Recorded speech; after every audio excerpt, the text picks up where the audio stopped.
ये आकाशवाणी गोरखपुर है। अब आप सुकीर्ति अस्थाना से क्षेत्रीय समाचार सुनिए। इलाहाबाद उच्च न्यायालय ने वाराणसी के ज्ञानवापी परिसर के वैज्ञानिक सर्वे पर अंजुमन इंतजामिया मस्जिद कमेटी की याचिका को सुनवाई के लिए स्वीकार कर लिया है। उच्च न्यायालय कल इस पर सुनवाई करेगा। उच्चतम न्यायालय ने कल भारतीय पुरातत्व सर्वेक्षण एएसआई द्वारा ज्ञानवापी परिसर सर्वे को तत्काल रोकने और संबंधित पक्ष को इलाहाबाद उच्च न्यायालय में अपील करने का निर्देश दिया था। उच्चतम न्यायालय ने कल शाम 5 बजे तक ज्ञानवापी परिसर के सर्वेक्षण पर रोक लगाई है। इस बीच हिंदू पक्ष ने आज सुबह उच्च न्यायालय में कैवियट दाखिल की ताकि कोई भी फैसला देने से पहले उनका पक्ष भी सुना जा सके। वहीं ज्ञानवापी श्रृंगार गौरी से जुड़े अन्य मामलों पर इलाहाबाद उच्च न्यायालय ने आज सुनवाई करते हुए फैसला सुरक्षित रख लिया। इन मामलों पर उच्च न्यायालय 28 जुलाई को अपना फैसला सुनाएगा। मुख्यमंत्री योगी आदित्यनाथ ने प्रदेश में बाढ़ से निपटने के लिए सभी प्रबंध सुनिश्चित करने के निर्देश दिए हैं।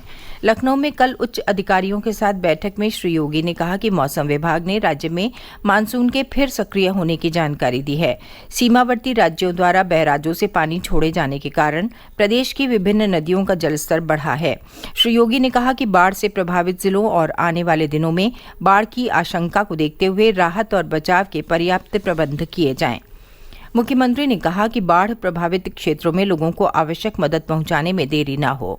उन्होंने कहा कि जिलों में आपदा प्रबंधन कक्ष को 24 घंटे सक्रिय रखा जाए। श्री योगी ने कहा कि सभी संवेदनशील तटबंधों पर प्रभारी अधिकारी नामित किए गए हैं, वो हर समय सतर्क रहें। इसके साथ ही मुख्यमंत्री ने बाढ़ प्रभावित क्षेत्रों में बीमारियों के प्रसार पर रोकथाम के लिए साफ सफाई करने और स्वास्थ्य शिविर लगाने के भी निर्देश दिए। उन्होंने राजस्व और कृषि विभागों की टीम को सर्वे करके किसानों की फसल को हुए नुकसान का आकलन करने को कहा, जिससे किसानों को क्षतिपूर्ति दी जा सके। मुख्यमंत्री योगी आदित्यनाथ ने कल वाराणसी के सर्किट हाउस में भारतीय जनता पार्टी के नेताओं, पार्षदों और कार्यकर्ताओं के साथ आगामी लोकसभा चुनाव की तैयारियों पर चर्चा की। इस अवसर पर उन्होंने जनप्रतिनिधियों और पार्टी पदाधिकारियों से सरकार की योजनाओं को जन जन तक पहुंचाने को कहा। अपने 1 दिवसीय दौरे पर मुख्यमंत्री ने बाबा विश्वनाथ और काल भैरव का दर्शन पूजन भी किया।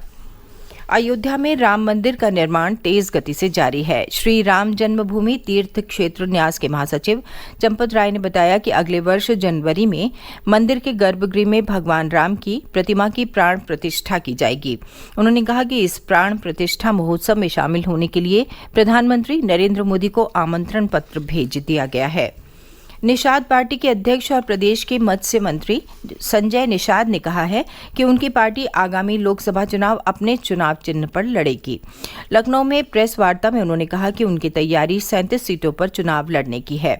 उन्होंने कहा कि निषाद पार्टी प्रदेश के अलावा अन्य राज्यों में भी विस्तार कर रही है। निषाद पार्टी भाजपा के नेतृत्व वाले राष्ट्रीय जनतांत्रिक गठबंधन का हिस्सा है। आजादी का अमृत महोत्सव के दूसरे चरण के तहत भारतीय डाक विभाग देश भर में जनजातीय उत्पादों पर 75 विशेष आवरण जारी कर रहा है। इसी क्रम में आज वाराणसी परिक्षेत्र के post master general Krishna Kumar Yadav ने प्रधान डाकघर वाराणसी में आयोजित कार्यक्रम में जनजातीय उत्पाद कत्था पर विशेष आवरण और विरूपण का विमोचन किया।